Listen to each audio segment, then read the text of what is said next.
There was heat, specific heat, the kind that rises from Carthex's red dirt when the sun reaches its apex, 37 degrees in the shade of the thornwood where we sheltered our livestock. I was 16 standard years old, though we did not measure time in standards then. We measured it in seasons, in births, in the number of raids survived. My father called me by a name I no longer use. That name exists in a file I cannot fully access anymore, corrupted by the decades that followed. The Imperial delegation arrived in the cooling season. 3 Chimera transports and a command salamander, their engines growling sounds our world had no reference for. We thought they were gods. The vehicle exhausts smelled of promethium, sharp and chemical, nothing like the dung fires we knew. The delegation included a colonel whose name I recorded then but cannot retrieve now, 2 commissars in black coats that absorbed the sunlight, and a woman. I correct myself. There was no woman. The tech priest's robes moved strangely, but the figure was male, augmented beyond the categories we understood. They came to conscript. The Imperium required bodies. Carthex had provided 3 regiments over the previous century, each mustered from our scattered tribes, each sent to wars we could not comprehend. None had returned. In our oral histories, the Sky Warriors came and took the strongest, and those warriors ascended to fight alongside the God Emperor. We believed this because we had no framework for disbelief. I stood in the selection line because my father commanded it. He was chief of our clan hold, 12 families who shared grazing territory and blood ties. The delegation's medicae servitor, I did not know what a servitor was then, moved down the line with instruments that clicked and hummed. It stopped before me. The commissar made a mark on his data slate. The tech priest's mechadendrites extended, took samples of my blood, measured responses I could not see. I was marked suitable. They took 300 of us from the clan holds within marching distance. We walked for 6 days to reach the landing site where the transport shuttles waited. During that walk, I learned my first words of Low Gothic from the other conscripts. Most of my clan spoke only Carthene, the language of our ancestors, unchanged for the millennia since our world was abandoned by the Greater Imperium. Some of the coastal tribes spoke a degraded form of Gothic, mixed with Carthene roots. They became the translators. I learned words like march, halt, water, and emperor. I did not yet understand what any of them truly meant. The shuttle's interior smelled of recycled air and machine oil. The acceleration pressed me into the crash webbing with force I had never experienced. 2 conscripts vomited. 1 wept. I watched the viewport as Carthex shrank below us, the continents becoming abstractions, then the planet becoming a sphere, then a distant point. The scale of it broke something in my understanding. I had believed my clanhold was the world. I had believed the coastal tribes were impossibly distant. I had not known distance could mean this. The troop transport in orbit was designated the Eternal Prosecution. I learned this name later, phonetically first, then in written Gothic after months of conditioning. The ship held 40,000 Imperial Guardsmen in various states of deployment. We were assigned to K Company, 3rd Battalion, 71st Carthex Rifles. The regiment had existed for 80 years, but losses in the previous campaign had reduced it to 20% strength. We were the replacement mass. The training cadre spoke Gothic, only Gothic. No exceptions, no accommodations. They shouted orders we did not understand. When we failed to comply, they beat us with shock mauls set to non-lethal settings. The voltage was enough to drop a man for several minutes, muscles spasming, bladder releasing. I learned attention after the 3rd shock. I learned present arms after the 5th. The pattern was consistent. Incomprehension, punishment, observation of others, delayed understanding, continued punishment for insufficient speed. Conscript to Hell from the coastal tribes served as our unofficial interpreter. He had perhaps 40% Gothic comprehension, learned from traders who occasionally visited his settlement. He would whisper translations during the brief rest periods, filling the gaps in our understanding. The cadre discovered this after 8 days. They reassigned him to a different company. We did not see him again. I later accessed casualty reports that indicated he died on Vroengard during the second wave assault. Lass fire to the chest. Death logged as instantaneous. Without to hell, we developed a system. Those who learned a phrase would demonstrate it physically to the others during meal periods.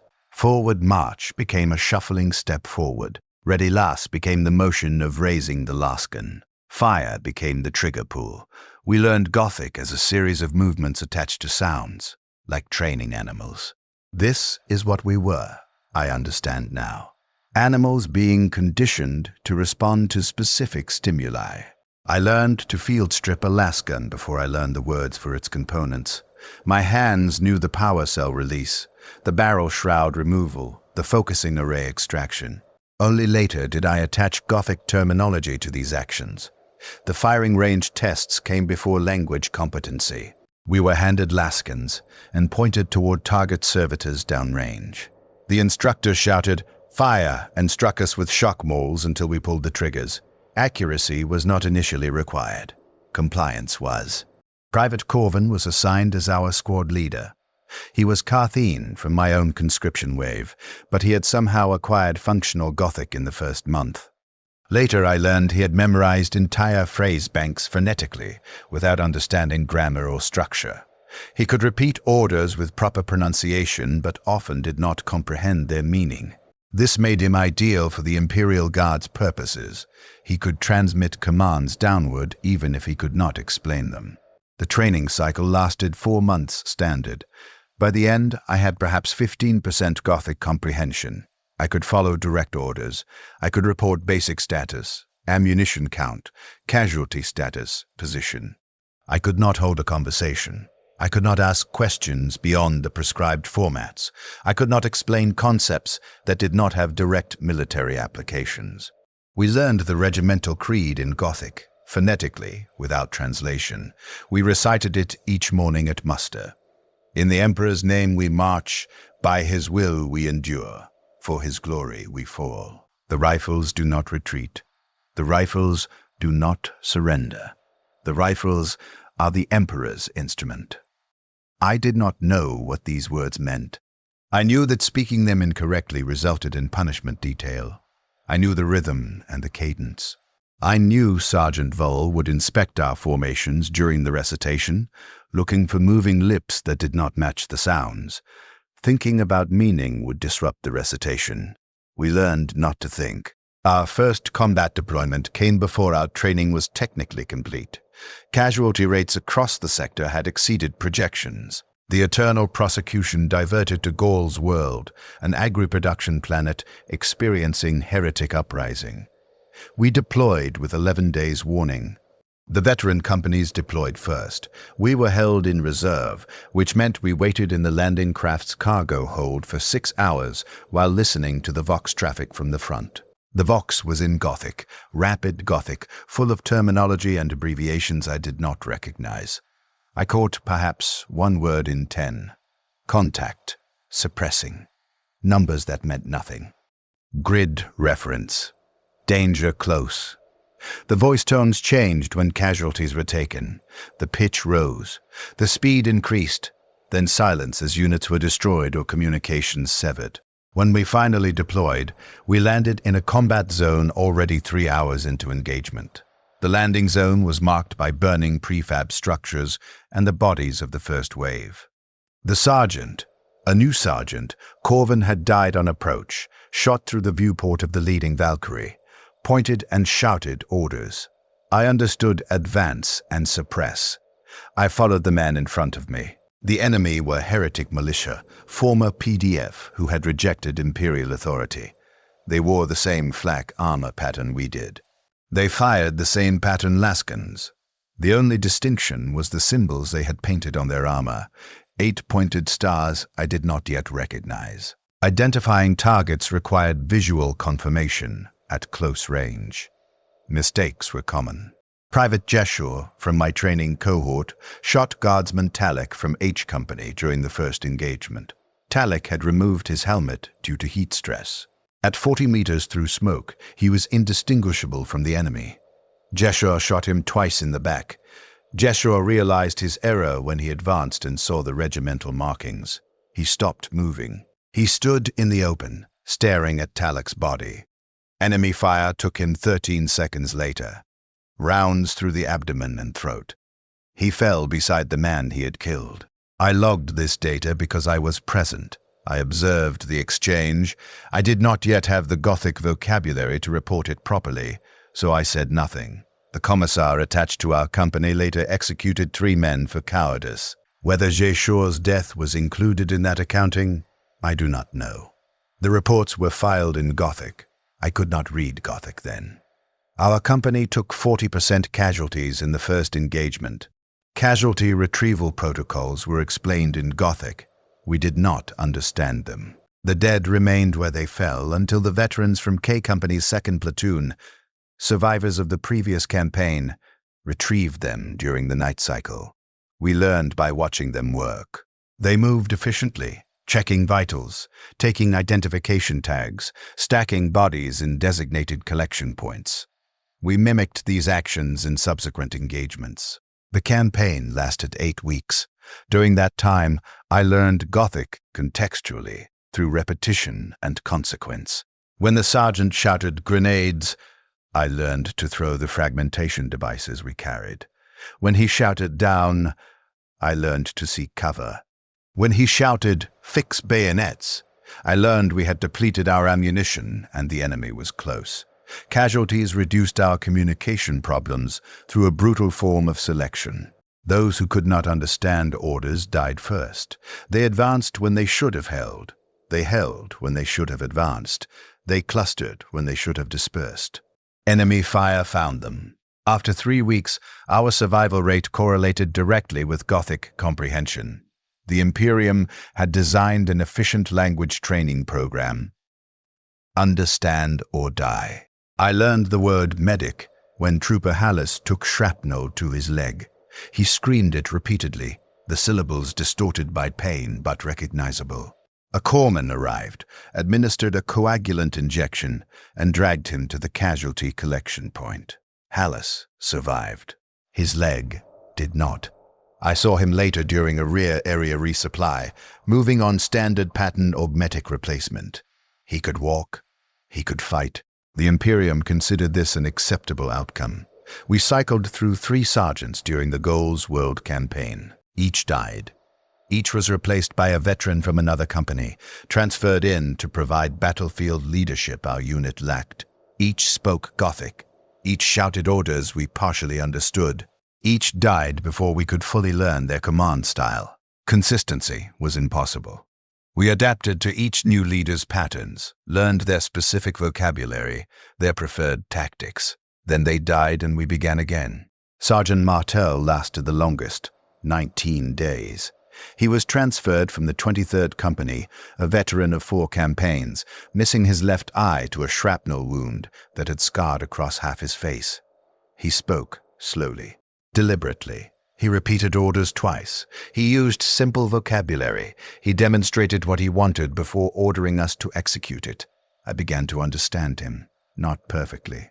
Perhaps 40% comprehension, but enough to anticipate, enough to act with reduced delay, enough that my response time improved, my effectiveness increased. I killed more efficiently. I survived more consistently. Marthel noticed. During a rear echelon rest period, he approached me directly. He spoke Gothic slowly, using hand gestures to supplement meaning.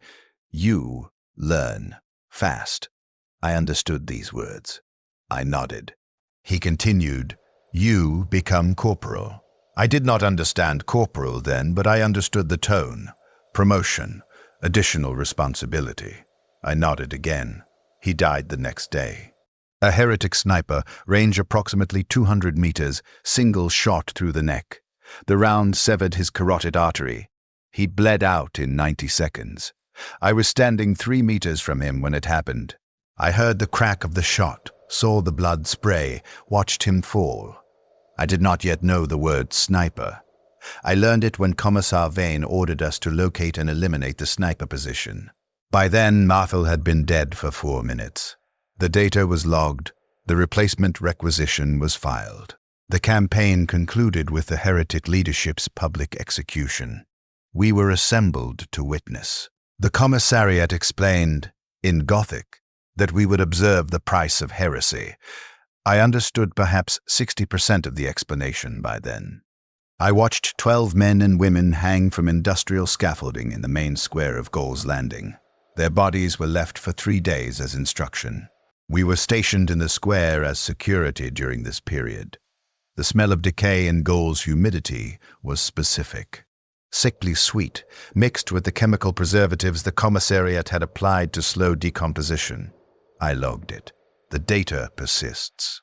We returned to the eternal prosecution with 70% casualties across our battalion. My original training cohort of 112 had been reduced to 19 effectives. I was among them. I had been promoted to corporal during the campaign, the field promotion Martel had indicated. This meant I was expected to relay orders to a fire team. I was expected to translate. I was expected to lead. I could barely speak Gothic, but I could speak it better than the replacements. The replacements arrived during our transit to the next deployment. 300 conscripts from Carthag's southern continent, a region even more isolated than my own. They spoke a Carthage dialect I could barely understand. Their Gothic comprehension was zero. The training cadre assigned me to their instruction as auxiliary translator. I stood before them in the training bay and attempted to explain the procedures they would need to survive. I spoke Carthage, searching for the words to explain Gothic concepts that had no direct translation. Squad became hunting pack, flanking maneuver became circle prey, suppressing fire became make enemy hide. These translations were insufficient. They carried approximations of meaning, but lost the specificity required for military coordination. I taught them the way I had learned, through demonstration and repetition. I showed them how to strip the lasgun. I showed them how to form a firing line. I showed them how to respond to basic commands. I did this in silence mostly, because my Carthage had degraded. I had been speaking Gothic, badly, for 6 months. My native language felt awkward now, the grammar uncertain. I was losing the ability to express myself in the tongue I had spoken for 16 years. During this training cycle, I met Vedrick. He was from the coastal tribes, the same region as Tehel. He had Tehel's gift for languages, absorbing Gothic at a pace that seemed impossible to me. Within 2 weeks, he could hold basic conversations. Within a month, he was reading supply manifests and tactical briefings. Within 2 months, he was correcting my Gothic grammar. Vedrick was 21 standard years. He had worked as a translator for the coastal traders before conscription, moving between Carthage and the bastard Gothic the merchants spoke. His mind processed language as structure, as pattern. He explained to me, in Gothic, slowly so I could follow, that Gothic had rules, consistent rules, and that memorizing them would allow fluid construction of meaning. I had been learning Gothic as memorized phrases. He was learning it as a system. I began to understand through him. He would explain the grammatical structures during our rest periods. He would break down the sergeant's orders into component parts, showing me how the words fit together, why they were sequenced in specific ways. My comprehension accelerated. I moved from 60% understanding to 75, then to 85. I could ask questions. I could express ideas beyond the basic military vocabulary, the commissariat noticed. Vedrick was promoted to corporal, assigned to a different platoon. I requested transfer to his unit. The request was denied without explanation. We saw each other during company musters and brief rest periods. He continued teaching me when we could arrange proximity. He taught others as well, anyone who would listen. He believed that understanding would keep us alive. He believed that communication was survival. Our second campaign was Mordant 7th, a Hive World rebellion. The tactical briefings were in Gothic. I understood them now, mostly. We would deploy in support of the 12th Cadian Regiment, conducting urban clearance operations in Hive Secundus. Expected resistance, moderate. Expected casualties, acceptable. Expected duration, 6 weeks. The briefings were incorrect. Resistance was severe. The rebels had acquired off-world weaponry, proper military-grade equipment, not the improvised devices we had faced on Goal's world. They had heavy bolters, autocannons, and functional communications networks. They had trained leadership. They fought with coordination we had not anticipated. We deployed into hive secundus through the mid-levels, advancing through industrial sectors choked with machinery and limited sightlines. The fighting was room to room, corridor to corridor. Orders were shouted over Vox systems that echoed and distorted in the enclosed spaces. Even with improved Gothic comprehension, I missed details. The acoustics destroyed clarity. Advanced Junction 7 became confusion about objectives. Vedric's platoon was assigned parallel advance, one level above our position. We maintained Vox contact. I could hear his voice on the company channel, relaying position updates, requesting ammunition resupply, confirming objectives. His Gothic was flawless now. He spoke with the same clarity as the Cadian liaisons, the same precision. He had become fluent. He had crossed a threshold I was still approaching. On the fourth day of operations, Vedric's platoon encountered heavy resistance at a choke point designated Grid Reference 447 Alpha. The Vox traffic became rapid. I heard Vedric coordinating fire teams, calling out targets, requesting artillery support. His voice remained steady, professional. The voice of someone who understood exactly what was happening and how to respond. Then the Vox went silent. Not dead air, which would indicate equipment failure. True silence. The carrier signal continued, but no voices. I waited. The company commander requested status update. No response. The commander repeated the request. No response. 20 minutes later, we received orders to advance to 447 Alpha and establish contact with 2nd Platoon. We found them in a junction chamber approximately 40 meters across, a distribution hub for the hive's water reclamation systems. 37 bodies, full platoon strength. They had been killed by explosives, shaped charges placed in the walls and ceiling, detonated when the platoon reached the chamber's center. Vedric was identifiable by his corporal markings. The explosion had collapsed part of the ceiling. A support beam had fallen across his chest, crushing his ribcage. His eyes were open. His mouth was open. He had been alive after the initial blast. The beam had pinned him. He had suffocated slowly, chest unable to expand, blood filling his lungs. I estimated death occurred 4 to 7 minutes after injury. He had been conscious for most of it. I stood over his body and attempted to process what I was observing. Vedric had taught me Gothic. He had given me the ability to understand orders, to communicate, to function within the imperial military structure. He had believed this would preserve life. He had died anyway. His language skills had not mattered. His intelligence had not mattered. The shaped charges did not care that he could speak 4 languages fluently. I logged his identification number. I moved to the next body. I verified death. I collected identification tags. I performed the procedures I had learned. I did this for all 37 bodies. It took 40 minutes. The task required focus. I focused. Processing emotion would reduce efficiency. I had learned this. I applied this. We continued operations.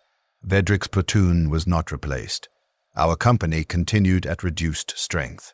The casualties were acceptable. The mission parameters remained unchanged. We advanced through Hive Secundus over the following 5 weeks, clearing sectors, eliminating resistance. The rebels were eventually suppressed. The Imperium restored order. The campaign was logged as successful. I was promoted to sergeant during the final week.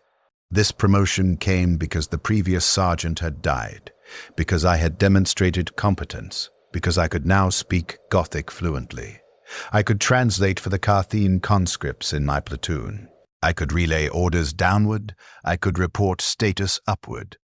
I had become useful to the Imperium in ways beyond basic combat effectiveness. My first action as sergeant was to explain to my platoon the tactical briefing for the final assault on the rebel command structure. I spoke in Gothic. I did not translate to Carthene. The newest conscripts, those who had been with the regiment for less than 3 months, did not understand. They looked confused. They looked to the older veterans for explanation. I did not provide translation. I repeated the orders in Gothic, slower, with simpler vocabulary. I told them to watch the veterans, to follow their movements, to learn by observation. This was how I had learned. This was how they would learn. The ones who could not adapt quickly enough would die. This was the system. I had become part of the system. The Mordant 7th campaign concluded with acceptable casualties. 62% of our regiment returned to the eternal prosecution. I had been a sergeant for 11 days. The regimental command structure had noted my linguistic capabilities. My personnel file, which I would not access until years later, contained a notation. Demonstrates adaptability in multidialectic command situations. Recommend retention for NCO development. I did not know this notation existed. I knew only that during the transit to our next deployment, I was summoned to the command deck. Colonel Essian, regimental commander, addressed me directly. He spoke Gothic with the clipped precision of Schola Progenian training, each word properly enunciated, each sentence structured according to regulations. "Sergeant," he said, "you are being transferred to command 2nd Platoon, E Company. They are primarily Carthene conscripts from the recent intake. Your linguistic capabilities are required." I acknowledged the order. I did not ask questions. Questions were not encouraged. I was dismissed. I reported to E Company the following day. 2nd Platoon consisted of 43 guardsmen, 39 of whom spoke only Carthene. The previous sergeant had been killed during Mordant 7. The previous corporal had been killed during Mordant 7. I was the platoon's entire command structure. The platoon veterans, those who had survived more than one campaign, had perhaps 30% Gothic comprehension. The recent conscripts had less than 10%. They could follow the most basic commands through repetition and observation, but anything requiring tactical complexity was beyond them. I was the translation mechanism. Orders flowed from company command in Gothic. I processed them, I translated them to Carthene, the platoon executed. This system functioned until it didn't. Our third campaign was Varsavia, a frontier world under Orc invasion. The tactical situation was fluid. Orders changed rapidly. Company command would issue an instruction, then modify it 30 seconds later as the battlefield situation evolved. I would translate the first order, begin implementing it, then receive the modification. The translation delay meant my platoon was always operating on outdated information. During an engagement in Varsavia's northern wastes, company command ordered us to advance on a position designated Objective Crimson. I translated. The platoon advanced. 15 seconds later, command issued modification. Objective Crimson was to be suppressed with heavy weapons, not assaulted, as enemy strength was greater than anticipated. I translated the modification. The platoon was already committed to the assault. Changing tactics mid-advance under fire was not feasible. We took the objective. We lost 19 guardsmen doing it. The position could have been bypassed entirely. Updated tactical assessment showed it was not critical to the operational plan. 19 men died because I could not translate fast enough, because the Imperial Guard's command structure assumed all units operated in Gothic, because my regiment was composed of soldiers who spoke a language the Imperium did not acknowledge. I reported the casualties. I filed the after-action report. I noted the communication delay as contributing factor. The company commander acknowledged the report without comment. 19 men died. The number was acceptable. The operation continued. I began to understand what the Imperium was. Not the theological construct the Ministorum preached. Not the glorious military machine the recruitment sermons described. The Imperium was a system that processed human beings into outcomes. Language barriers, cultural differences, individual competence. These were variables that affected processing efficiency, but they did not change the fundamental operation. Soldiers went in. Objectives were achieved. Casualties were logged. The machine continued. After Varsavia, I was promoted to lieutenant. This promotion was unusual for someone of my background. Most Carthene conscripts died before reaching NCO ranks, and officer ranks were typically reserved for Schola Progenium graduates or promoted veterans from more established regiments. But the 71st Carthex Rifles had suffered officer casualties exceeding replacement rates. Bodies were needed. I had the linguistic skills. I had survived 4 campaigns. I was sufficiently competent. As lieutenant, I commanded 3rd Platoon, D Company. Then, after the commander was killed on Hexen's World, I commanded D Company entire, 160 guardsmen, 80% Carthene speakers, dependent on my translation for survival. I was 19 standard years old. I had been in the Imperial Guard for 3 years. I could speak Gothic fluently now, with only slight accent markers. I could read tactical documents, understand strategic briefings, communicate with regimental command without translators. But I dreamed in Carthene, the language I barely spoke anymore, the language that had degraded in my daily use, remained the language of my subconscious. I would wake in my quarters and think in Carthene for several seconds before Gothic reasserted itself. Those seconds felt like visiting a place I used to live, now abandoned. The campaigns blurred. Hexen's World. Phobian Vix, the Keller's Reach asteroid belt operations.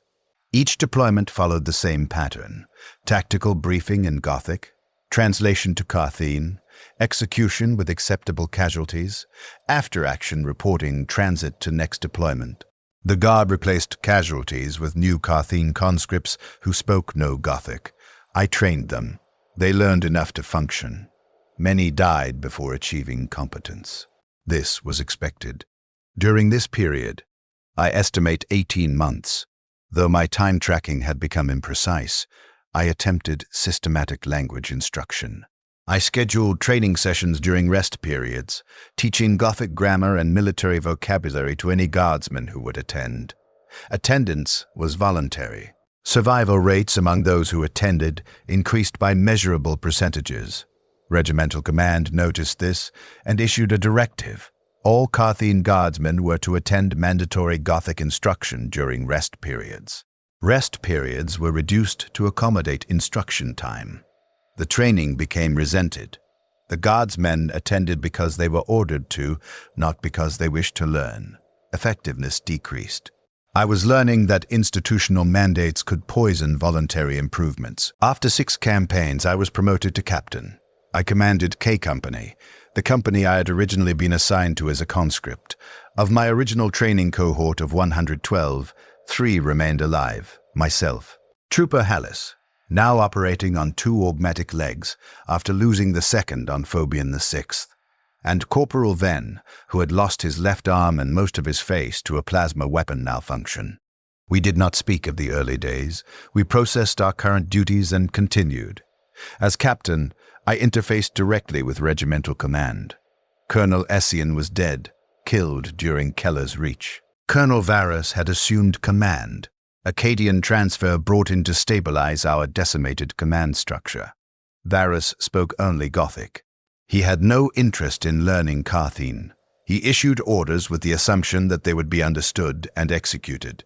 When communication failures occurred, he logged them as command incompetence, not systemic problems.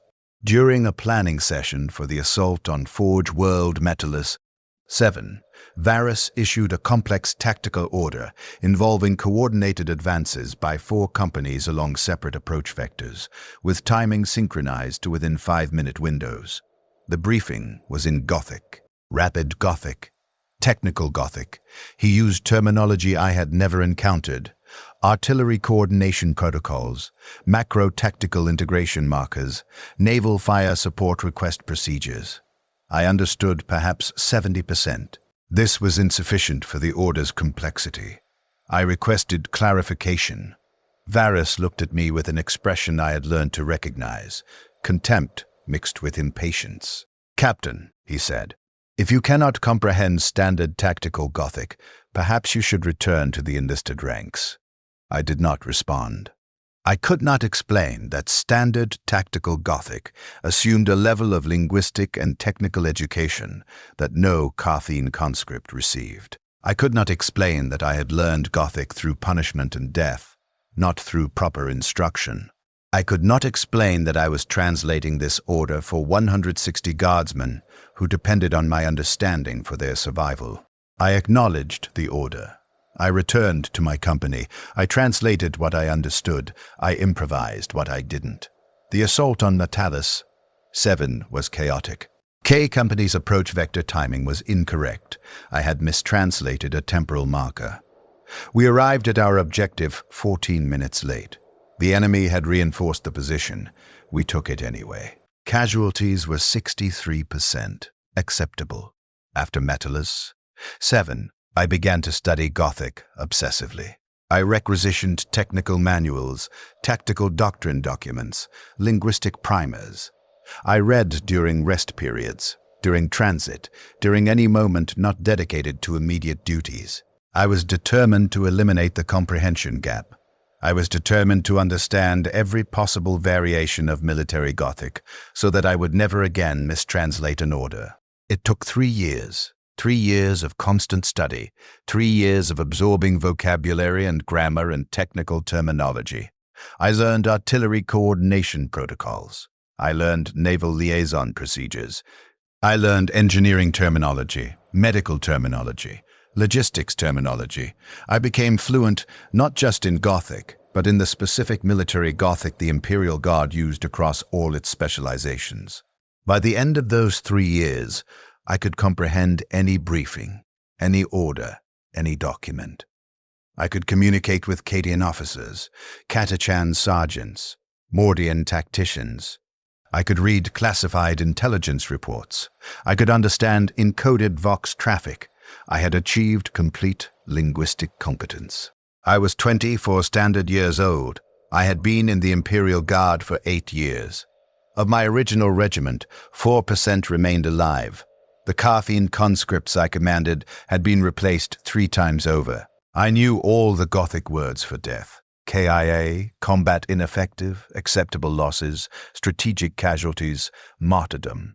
I knew them all because I had used them all in my reports. During the campaign on Sovereign's Fall, I finally achieved what I had been working toward. Colonel Varus issued a complex tactical order involving integrated armor support, air-to-ground coordination, and timed artillery barrages across a 6-kilometer front. The briefing was in the most technical Gothic possible, filled with abbreviations and specialized terminology. I understood every word, every nuance, every implication. I translated it to Carthene for my company with complete accuracy. The timing was perfect. The coordination was flawless. K Company executed the operation exactly as ordered. Casualties were 12%, well below projected rates. Colonel Varus commended me personally. "Captain," he said, "your tactical execution was exemplary. This is the standard I expect from all company commanders." I felt nothing. I had spent 3 years learning to understand him, and when I finally succeeded, I discovered that understanding changed nothing. The orders were still the same. The casualties were still acceptable. The machine still processed human beings into objectives achieved. But my guardsmen had survived at higher rates. That meant something. I told myself it meant something.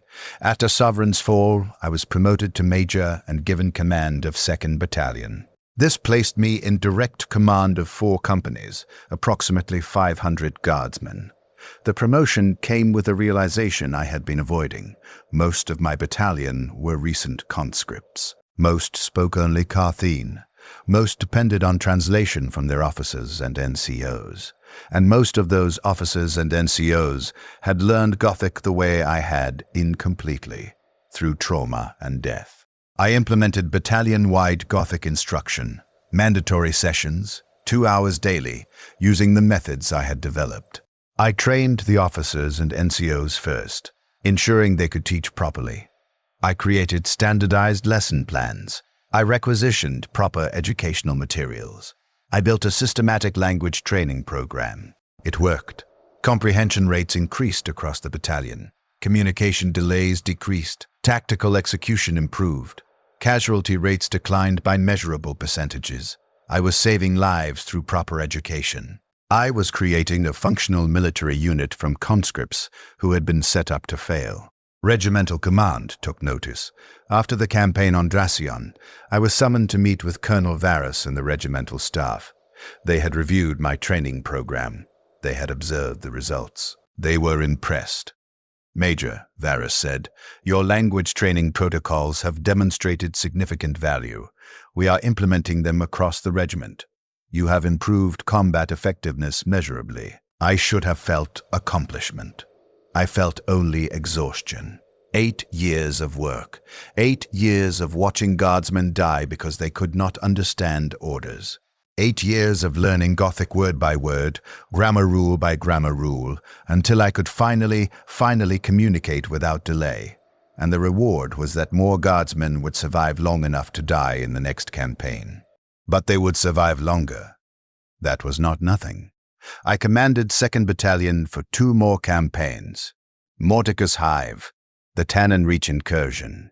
Casualties remained within acceptable ranges. My Gothic was flawless now. My Carthene was dying. I spoke it only when translating orders. I thought in Gothic. I dreamed in Gothic. The language of my childhood existed only in archived memories, accessed when necessary, degrading with each retrieval. During transit after Tannin Reach, I received new orders. I was being promoted to colonel. I was being given command of the 71st Carthax Rifles in Tyre. The previous colonel had been killed. I was the senior surviving officer. I was Carthene. The Departamento Munitorum's personnel algorithms had determined I was the optimal choice. I assumed command at age 27. I had been in the Imperial Guard for 11 years. The regiment I commanded bore no resemblance to the regiment I had joined. Every soldier from my conscription wave was dead, except myself and Corporal Venn, who had been transferred to a mechanized unit after his injuries made standard infantry service impossible. I was alone among 3,000 guardsmen. As colonel, I commanded from the regimental headquarters, not from the front lines. I issued orders to battalion commanders, who translated them to company commanders, who translated them to platoon leaders, who translated them to the guardsmen. I had become part of the command structure I had once struggled to understand. I spoke Gothic constantly. I wrote reports in Gothic. I briefed sector command in Gothic. I interfaced with Navy liaisons, Mechanicus observers, commissariat overseers, all in Gothic. My Carthene atrophied. During a routine company inspection, a young guardsman, fresh conscript, perhaps 3 weeks in service, asked me a question in Carthene, a simple question about equipment maintenance. I understood him, but when I opened my mouth to respond, the Carthene words did not come immediately. I had to think, had to translate from Gothic back to Carthene, had to reconstruct the grammar I had once spoken without thought. I answered him. Eventually, the delay was perhaps 3 seconds. He did not notice. I noticed. I had become more fluent in my oppressor's language than in my own. That night, I attempted to speak Carthene aloud in my quarters. I narrated my daily routine, describing my actions in my native tongue. The words came slowly. The grammar felt uncertain. Entire categories of vocabulary had been replaced by Gothic equivalents. I knew 17 different Gothic terms for artillery patterns. I could not remember the Carthene word for my mother's loom. I stopped the exercise. I filed the realization away. I had duties to perform. Language was a tool. I would use whatever tool was required. The 71st Carthax Rifles fought on Balhaut, on Corvus Landing, on the surface of the hell-world Ashrak, where the air temperature reached 53 degrees and the ash storm stripped flesh from bones. We fought well. My linguistic training programs had been implemented across the regiment. Communication was efficient. Casualties were acceptable. The Imperium was pleased with our performance. After Ashrak, I received a priority communique from Segmentum Command. The 71st Carthax Rifles were being reassigned. We were being sent to Grenell's subsector. We would be integrated into a task force composed of regiments from 14 different worlds. We would participate in a 3-year campaign to reclaim 17 systems from orc infestation. The communiqué included a notice. Upon arrival in Grenell's subsector, I would be promoted to Task Force Command Staff as a logistics coordinator. My demonstrated ability to manage multilingual military units was deemed valuable for coordinating the diverse regimental cultures within the task force. I would no longer command the 71st Carthex Rifles. I would coordinate supply chains and troop movements for regiments I had never met, speaking languages I had never heard. I accepted the orders. I had no choice. This is what the Imperium did. It consumed your competence and redeployed it wherever efficiency demanded. The journey to Grenell took 4 months warp transit. During that time, I studied. The task force included regiments from Validia, from Teresh Minor, from the feral world of Gorshan, from the mining colonies of Belthex Ring. Each regiment spoke their own language or dialect. Each had their own cultural practices, tactical preferences, command structures. I learned what I could, basic phrases, common terminology. I learned to recognize the rank structures by sight, the uniform variations, the behavioral patterns that indicated status and role. I could not achieve fluency in 14 languages, but I could achieve functional recognition. Upon arrival, I reported to General Kesrian, Task Force Commander. He was Validian, from a high-gravity world that produced short, dense soldiers with bone structures reinforced by genetic adaptation. He spoke Gothic with an accent I initially struggled to pass, harsh consonants, truncated vowels, rapid cadence. "Colonel," he said, "your task is to ensure supply coordination between regiments with minimal inter-unit friction. Each regiment requires specific equipment, specific ammunition, specific rations. Each regiment's culture creates specific logistical patterns. You will learn these patterns. You will optimize distribution. You will prevent conflicts arising from cultural misunderstandings." I acknowledged the orders. I began the work. The Validian regiments required high-protein rations due to their metabolic rates. The Gorshan regiments required ritual weapons maintenance every 3rd day, regardless of combat status or morale collapsed. The Teresh Minor regiments refused to share barracks with the Belthex miners due to centuries-old cultural grievances I did not understand and was not permitted to question. The task force included 17 different languages, 34 distinct dialects, and countless cultural practices that affected logistics. I coordinated, I learned, I adapted.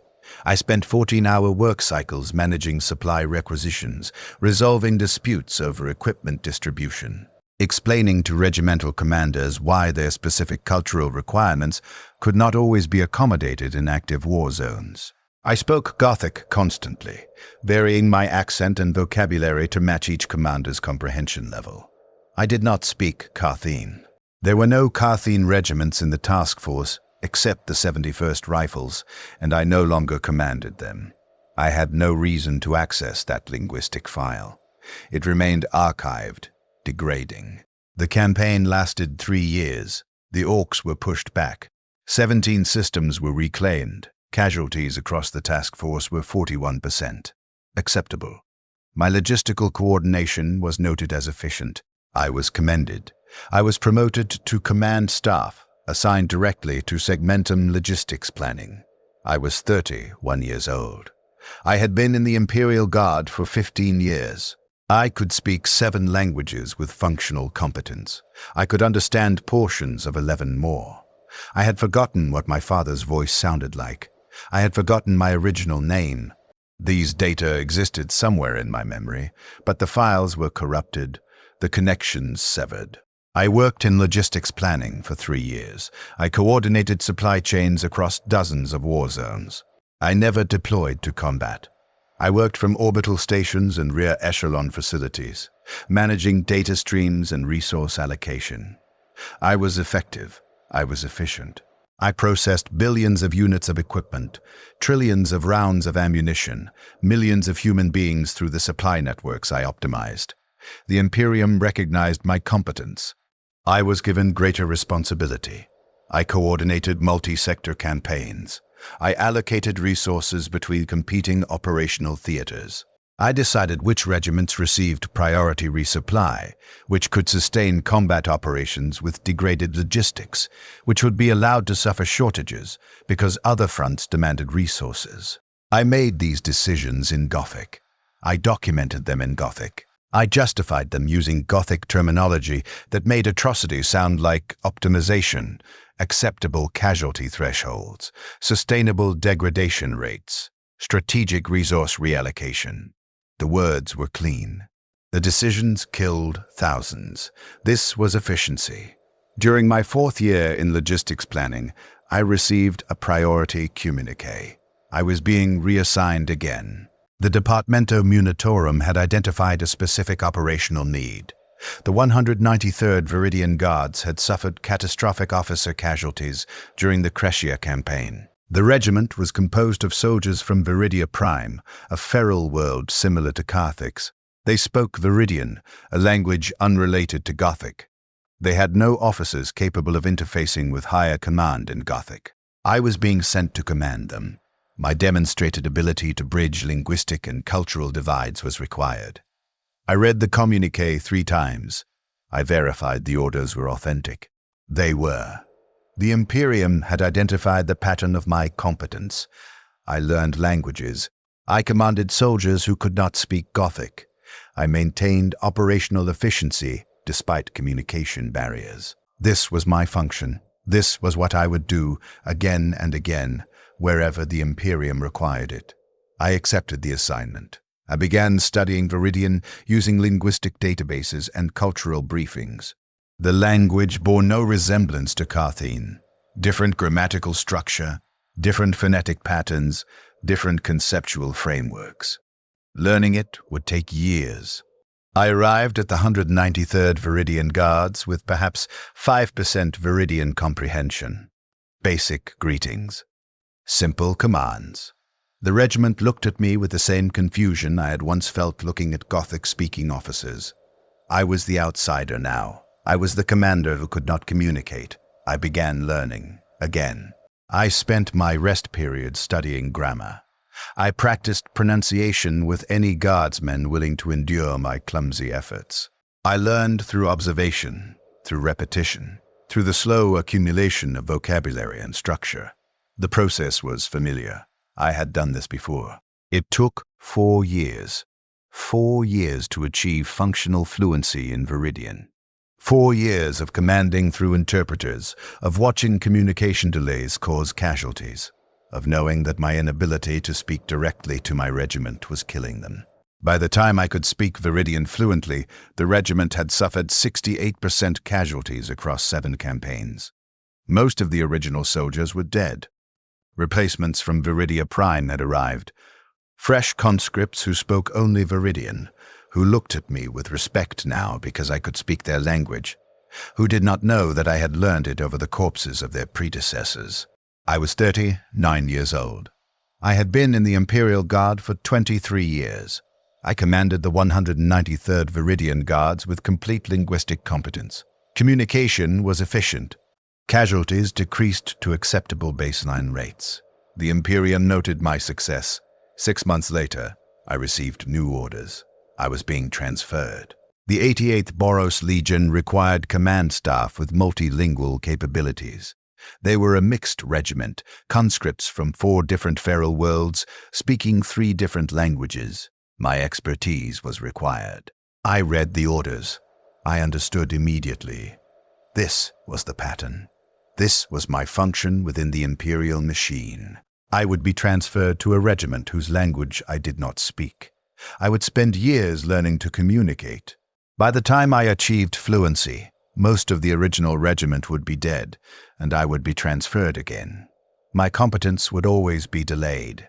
My effectiveness would always arrive too late. The Imperium did not care. Delayed competence was still competence. Casualties incurred during my learning period were acceptable. The machine did not optimize for minimal death. It optimized for continued function. I functioned. Soldiers died. The Imperium continued. I accepted the transfer. I had no choice. I began studying the 3 languages spoken by the 88th Boros Legion: Borosan Prime Dialect, Borosan Coastal Dialect, and Kefran Trade Tongue. I had perhaps 3 years of transit time to achieve basic comprehension. I would learn. I always learned. That was my curse. I was competent enough to survive, skilled enough to be useful, but never fast enough to save the soldiers who depended on me. During the transit, I experienced a period of isolation I had not anticipated. The transport ship suffered a catastrophic systems failure in the warp. Emergency protocols engaged. Command staff were sealed in individual survival pods, while the ship's tech priests conducted repairs. The isolation lasted 17 days. 17 days alone in a survival pod 3 meters by 2 meters. Temperature maintained at 18 degrees to conserve power. No external stimuli. No Vox contact. No data feeds. Only consciousness and the sound of my own breathing. I attempted to process this productively. I reviewed vocabulary in my mind. I recited Viridian grammar rules. I planned training protocols for the 88th Boros Legion. But after several days, I had exhausted the useful tasks. I was alone with myself. With the archived memories I had not accessed in years, I thought about Vedrik. I had not thought about him intentionally in over a decade.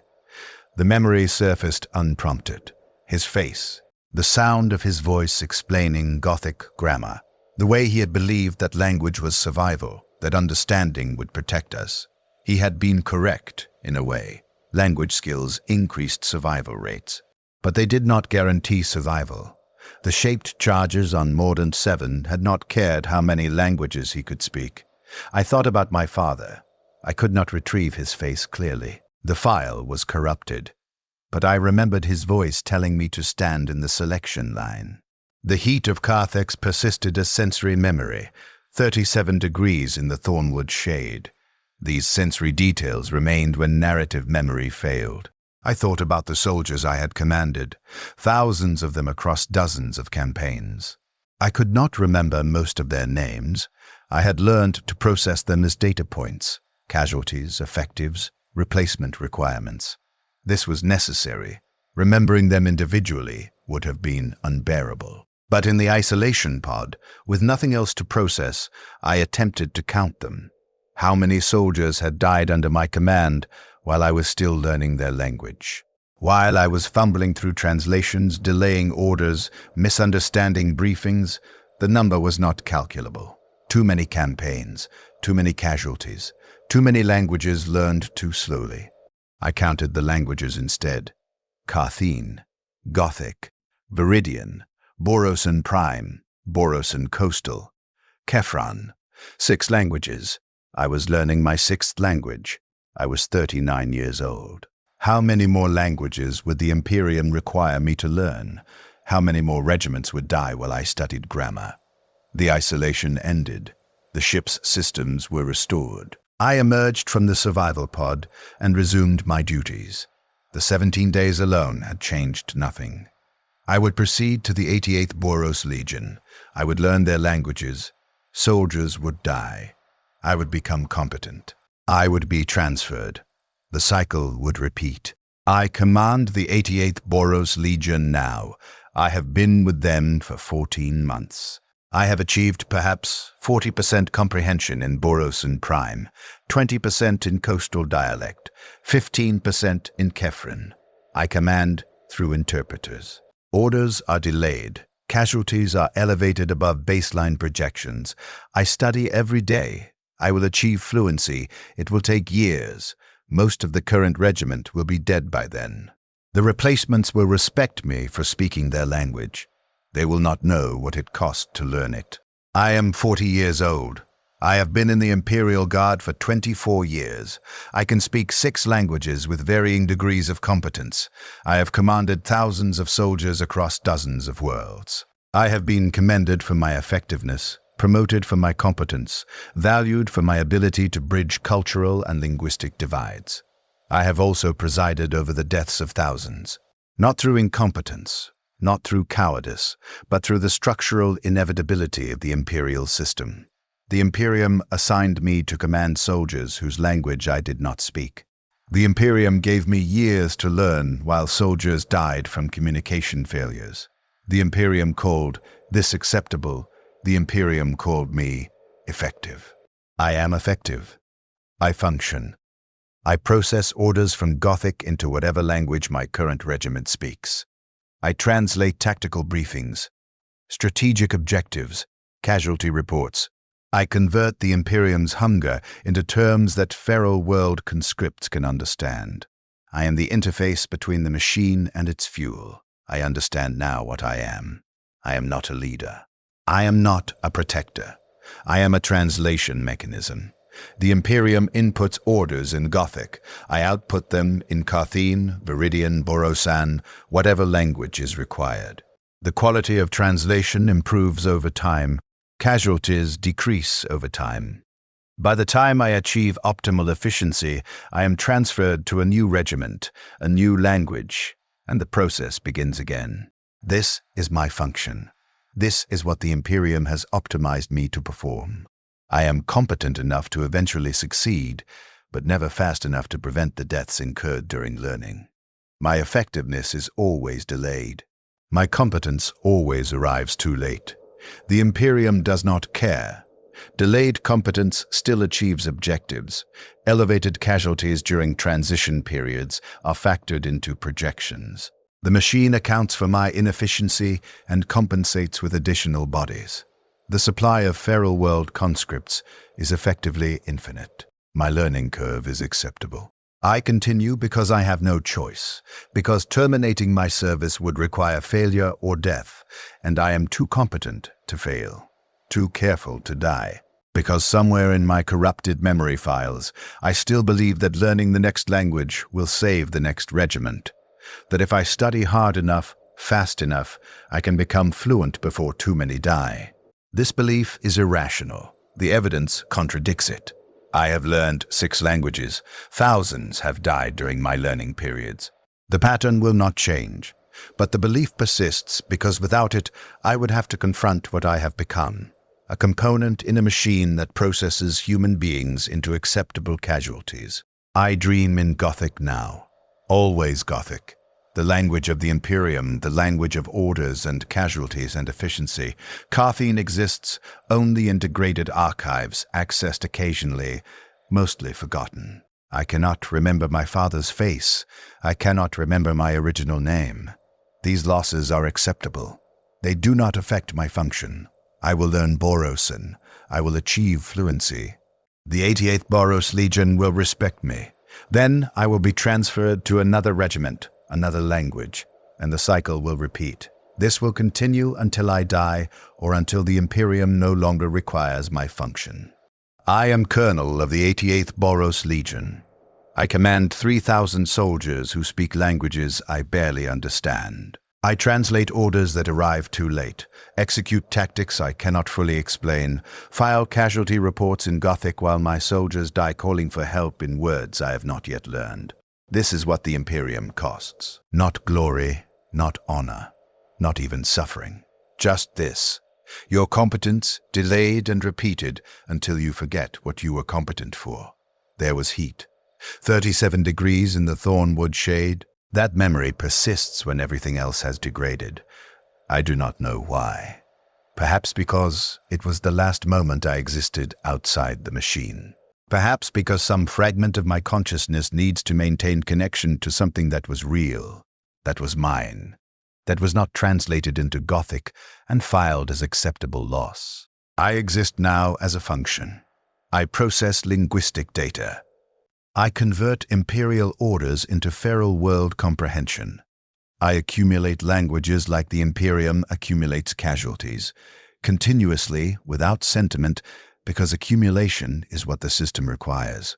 The 88th Boros Legion conducts training exercises outside my quarters. I hear the sergeants shouting in Borosan Prime. I understand perhaps half of what they say. In 2 years, I will understand all of it. In 3 years, I will speak it fluently. In 4 years, most of the soldiers outside my window will be dead, and I will be explaining to their replacements that I learned their language, that I can communicate now, that casualties will decrease now that translation is efficient. They will believe me. They will respect me.